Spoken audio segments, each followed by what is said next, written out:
इयत्ता 5वी विषय परिसर अभ्यास भाग 2 इतिहास आणि कालसंकल्पना या पाठाचे संपूर्ण स्वाध्याय।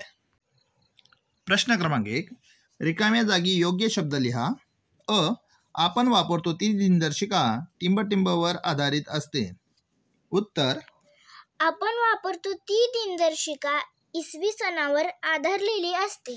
आ. इसवी सणाची सुरुवात होण्यापूर्वीच्या काळाला टिंबटिंब असे म्हटले जाते। उत्तर, इसवी सणाची सुरुवात होण्यापूर्वीच्या काळाला इसवी सन पूर्व काळ असे म्हटले जाते। प्रश्न दुसरा, प्रत्येकी एका वाक्यात उत्तरे लिहा। अ. कालमापन करण्यासाठी कोणत्या वैज्ञानिक पद्धतीचा वापर केला जातो? उत्तर, कालमापन करण्यासाठी कर्ब 14 विश्लेषण, काष्ठवलय विश्लेषण यांसारख्या विविध वैज्ञानिक पद्धतींचा उपयोग केला जातो। आ.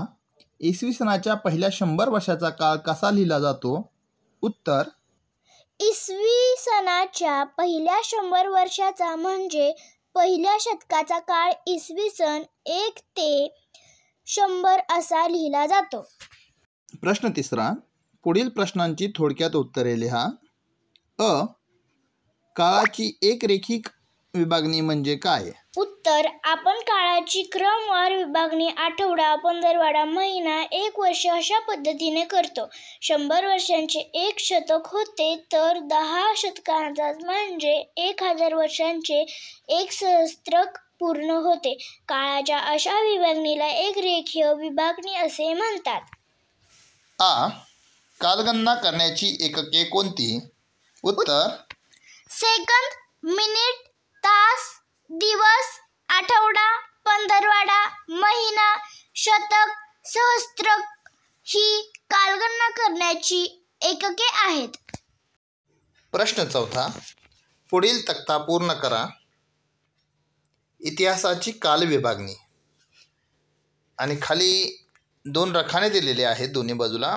एका बाजूला लिहिलंय इतिहास लिहिण्यासाठी लिखित पुरावा नाही आणि दुसऱ्या बाजूस लिहिलंय इतिहास लिहिण्यासाठी लिखित पुरावा आहे। ज्या काळाचा इतिहास लिहिण्यासाठी लिखित पुरावा उपलब्ध नाही त्या काळाला म्हणतात प्रागैतिहासिक काळ असे म्हणतात आणि ज्या काळाचा इतिहास लिहिण्यासाठी लिखित पुरावा उपलब्ध आहे त्या काळाला ऐतिहासिक काळ असे म्हणतात। उपक्रम, दिलेल्या मासिक नियोजनाप्रमाणे स्वतःचे मासिक नियोजन तयार करा। तुम्ही सुद्धा 1 महिना घेऊन 1 ते 30 किंवा 31चा महिना असेल तर 31 या पद्धतीनं त्या महिन्यात काय काय कामं करणार आहात त्याचं एक मासिक नियोजन करा। धन्यवाद।